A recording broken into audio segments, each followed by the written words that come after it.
So guys, एक बार आपका फिर से स्वागत है। मैं वीरेंद्र कुमार आपका हार्दिक अभिनंदन करता हूं आपके अपने YouTube channel UK Jaspur classes में।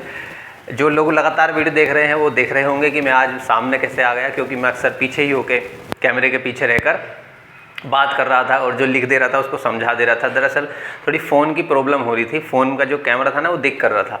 मैं यहाँ सामने आ रहा था तो वो पॉपअप कर रहा था, उसमें फोकस नहीं हो पा रहा था। तो आज ऐसा नहीं है, आज दूसरा फ़ोन है, तो आज मैं आपके सामने हाजिर हो गया हूँ। तो देखिए, हम चैप्टर 2 पढ़ रहे हैं, परमाणु की संरचना। आज हम पढ़ रहे हैं तरंग के प्रकार। जो लास्ट वीडियो था उसमें मैंने तरंग के बारे में आपको बता दिया था, आज पढ़ रहे हैं तरंग के प्रकार के बारे में। थोड़ा सा बड़ा टॉपिक है, ध्यान से देखते रहिए।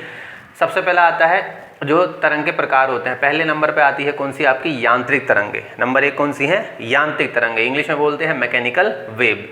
तो इनके संचरण के लिए माध्यम की आवश्यकता होती है, यानी कि अगर आप यांत्रिक तरंगों को भेजते हैं तो किसी न किसी आपको मीडियम की ज़रूरत पड़ेगी। माध्यम क्या क्या हो सकते हैं? ठोस, द्रव और गैस।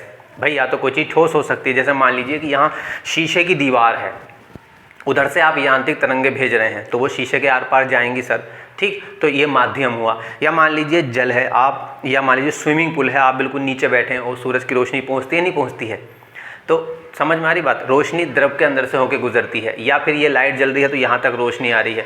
तो आप ये मानिए कि ये 3 तरह के हमारे पास माध्यम होते हैं। तो वही मैंने लिखा कि इनके संचरण के लिए माध्यम की आवश्यकता होती है, यानी कि अगर आप यांत्रिक तरंगे भेज रहे हैं तो आपको मीडियम चाहिए ही चाहिए। बिना मीडियम में यांत्रिक तरंगे गमन नहीं कर सकती हैं, वो चल नहीं सकती। मैंने यहाँ पे लिखा है, देखो माध्यम क्या क्या हो सकते हैं? ठोस, द्रव और गैस, ये आपके माध्यम हो सकते हैं।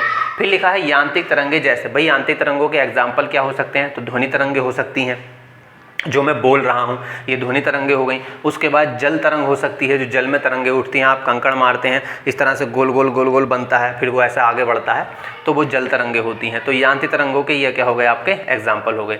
अब यांत्रिक तरंगे भी 2 प्रकार की होती हैं, ठीक है। ये तो तरंग के प्रकार हुआ पहला। अब ये जो तरंगे हैं यांत्रिक, ये भी 2 तरह की होती हैं। सबसे पहला लिखा कि यांत्रिक तरंगे 2 प्रकार की होती हैं। पहले आती है अनुदैर्ध्य तरंगे, यानी कि ये लिखा है आपका लॉन्गिट्यूडनल वेव। उसके बाद आता है अनुप्रस्थ तरंगे, यानी कि ट्रांसवर्स वेव। तो 2 तरह की होती हैं। सबसे पहले पढ़ेंगे अनुदैर्ध्य तरंगों के बारे में। तो मैंने लिखा अनुदैर्ध्य यांत्रिक तरंगे, यांत्रिक जोड़ दिया है ताकि आपको याद रहे कि अनुदैर्ध्य जो है वो यांत्रिक तरंगों के अंतर्गत आती हैं। ऐसी यांत्रिक तरंगे जिनके संचरण में माध्यम के जो कण हैं, भाई यहाँ हवा है ना, ये माध्यम में कुछ तो कण है ना, यहाँ पे हवा में कण होते हैं, तो तरंग संचरण की दिशा में कंपन करेंगे। ये आपको बात ध्यान से समझनी है। जैसे मान लीजिए इस तरफ अगर यांत्रिक तरंग जा रही है, अनुदैर्ध्य तरंगे आपकी जा रही हैं, तो जो बीच में कण हैं वो भी ना ऐसे ऐसे ही गमन करेंगे, मतलब ऐसे ऐसे कंपन करेंगे, जाएंगे कहीं नहीं, अपनी जगह के।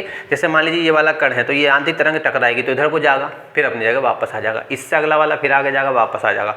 तो इस तरफ ही आपकी यांत्रिक तरंगे जा रही हैं और जो माध्यम के कण हैं वो भी इसी दिशा में क्या कर रहे हैं? कंपन कर रहे हैं, अपनी जगह से इधर उधर हो रहे हैं। तो ये आपको ध्यान रखना है कि अनुदैर्ध्य के अंदर जो माध्यम के कण हैं वो तरंग संचरण की दिशा में ही क्या करते हैं? वो कंपन करते हैं। जैसे ध्वनि तरंगे 9th में आपने पढ़ा होगा, जो ध्वनि तरंगे होती हैं उसका डायग्राम भी आया होगा कि माध्यम के कण जब पास पास आ जाते हैं तो क्या बनता है? तो आपका बनता है विक्षोभ बनता है, और जब माध्यम के कण दूर दूर चले जाते हैं तो विलयन बनता है, ठीक है, संपीड़न बनता है। सॉरी, मैंने गलत बता दिया। जब माध्यम के कण एक साथ आते हैं तो क्या बनता है? संपीड़न का क्षेत्र बनता है। जब माध्यम के कण दूर दूर हो जाते हैं तो विरलन का क्षेत्र बनता है। 9th में आपने पढ़ा होगा। तो वैसा ही कुछ है। तो विरलन का क्षेत्र जो बनेगा या संपीड़न का क्षेत्र जो बनेगा वो दिशा में ही बनेगा जिस तरफ आपकी यांत्रिक तरंगे यानी अनुदैर्ध्य तरंगे गमन कर रही होंगी।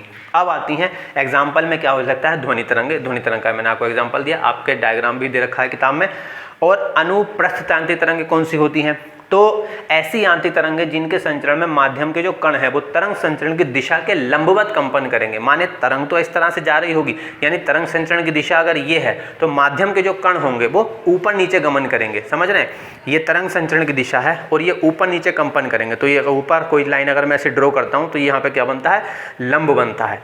तो अनुप्रस्थ तरंगे वे होती हैं, वे यांत्रिक तरंगे जिनके संचरण में माध्यम के जो कण हैं वो तरंग संचरण की दिशा के लंबवत क्या करते हैं? कंपन करते हैं।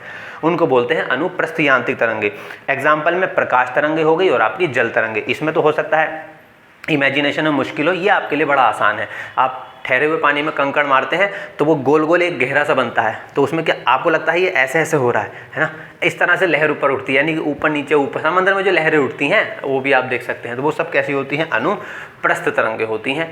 तो ये था इस वीडियो में। इस वीडियो में मैंने आपको, अभी तो ये पूरा नहीं हुआ है, ये तरंगे भी दो प्रकार की होती हैं, यांत्रिक तरंगे आती हैं, फिर उसके बाद दूसरा प्रकार आएगा। अभी यांत्रिक तरंगे जो हैं आपकी कितनी हैं, विद्युत चुंबकीय तरंगे आएंगी उसके बाद में। तो ये यांत्रिक तरंगों के बारे में 2-4 बातें थी। अगले वीडियो में इसका अगला पार्ट लेके आऊँगा, यांत्रिक तरंग से दूसरा पार्ट, किसका, तरंग प्रकार का।